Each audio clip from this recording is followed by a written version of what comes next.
Hey guys, this is Matthew again with another video kind of overview, just my own opinions kind of a deal. And today I'm going to be looking at Village. Now, Village is a fantastic game. It's the Kinder Spiltajares winner, designed by Inca and Marcus Brand. I have the Tasty Minstrel Games version, the American edition, although you could essentially play this with any language because there's no language in the game. It's completely language independent. It's got fantastic iconography that's going to let you know exactly what to do without having to, constantly be reading text and trying to remember. The board is great to give you all that information. Now, a little bit about this game. It's kind of hard to categorize, and that's one of the most interesting things about it. Is like, for instance, if I was to come up to you and be like, "Village is a fantastic game. We need to play it," and you would be like, "Well, what kind of game is Village?" I would have a hard time explaining it. Of course, it's a Euro, but at first glance and first instinct, I'd want to call it a worker placement game. This is really not a worker placement game. Yes, you have family members and these workers that you're placing onto the board, but you're not placing them on the board activating these spaces. They're essentially a currency for these action spaces. On the board, you have these cubes that are seated in all of the various places that you can take actions. And in your turn, you're going to be taking one of these cubes off the board and putting it into your personal supply. Where you take that cube is going to activate that space. So it's almost like a reverse worker placement. What I mean by that is, like, the cubes are essentially your workers, but they're already on the board. So you get the action as they come off, which is kind of an interesting take on this style of a game. Now, if you don't know about Village, the most interesting part of it, and really what sets it apart and makes it very interesting, is this idea that you have this family members. So you're going to be acquiring these family. Now, we've seen that before in games. That's nothing new. That's nothing unique. What is new and unique about this game is the idea of generations.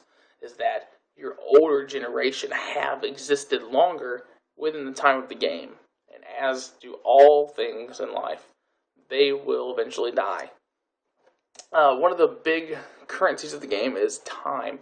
You have a player board that has this time track as it goes around, and there's several actions on the board that are going to cost you time. When you take those actions, you have to be moving your disc around this board, the number of time that it says to move it. There's a little bridge at the top of your little player board, and every time the disc passes over the bridge, one of your oldest family members have to die. So you're going to look at the board and assess, where do I have people? Well, I have a one generation person right there, and all the rest are 3, so he has to die. But let's say you had multiple ones, you can pick which one. So it's really kind of an interesting mechanic. Now, dying seems terrible. Of course it is. But in this game, it's not always a bad thing. One thing that's really cool about this game is at the bottom of the board, they have this book called the Village Chronicle. And this is essentially the village record as to the great people that have done great things within this village that have passed. This book is to help you remember them. When your workers die, your family members die, wherever they are in the game space, that's the area of the Village Chronicle that you're going to be putting that little worker meeple. And this space is very limited. So you want certain people to die at certain times to get them into this book, because if you don't, then you're not going to get them into this book. They're going to go to unmarked graves, which is not good, because you don't get any benefit from that.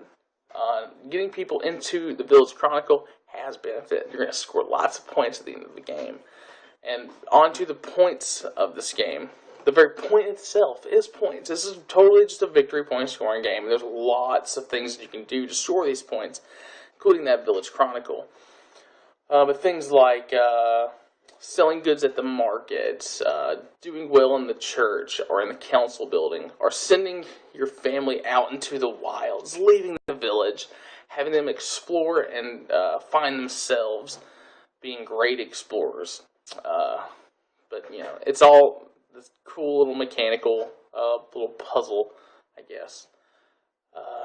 But, as for a Euro, this theme is actually pretty strong in this game. It all kind of makes sense. You need wagons to travel. If you have oxen and a hoe, you're going to be able to get more grain than you would if it was just a person. has all these kind of interesting concepts that we are familiar with. It does have some, your typical Euro-style mechanics in it, but I don't know. The game is very, very, very good. Everyone we played this with has really enjoyed it. It's been very easy to explain. People pick up on it. One thing I don't feel people pick up on, well, from their initial impression, I feel like they probably get it at the end of it, is the game looks relatively light. It doesn't look like it's very deep. It doesn't feel like it's very deep as you're playing it. Because it's very easy to play. It's a very easy-going, laid-back game. There is so much depth to this. You have to manage, how am I going to get the most points on my turn? How am I going to get the most use out of these people, but at the same time, know when they need to die? I mean, that very, very concept of this time management, action management, resource management, it's all kind of interlocked in this very interesting way that I haven't seen in anything that I have personally played. So, Village, definitely, I give it my highest ratings. Well, I think I've got it rated like a 9 on my BGG, second to, Steppenwolf's Trajan, which I've already done a video on that. I love it too. But Village is on the lighter side. I would say Village is about, I don't know, probably like a medium to light Euro. Mechanically, it's very simple, but its depth is enormous. So, a game that is worth any money or any trade that you spend to get it. You're going to get a lot of play out of this one. It's not just another Euro. This is a very fantastic game. Thanks for watching.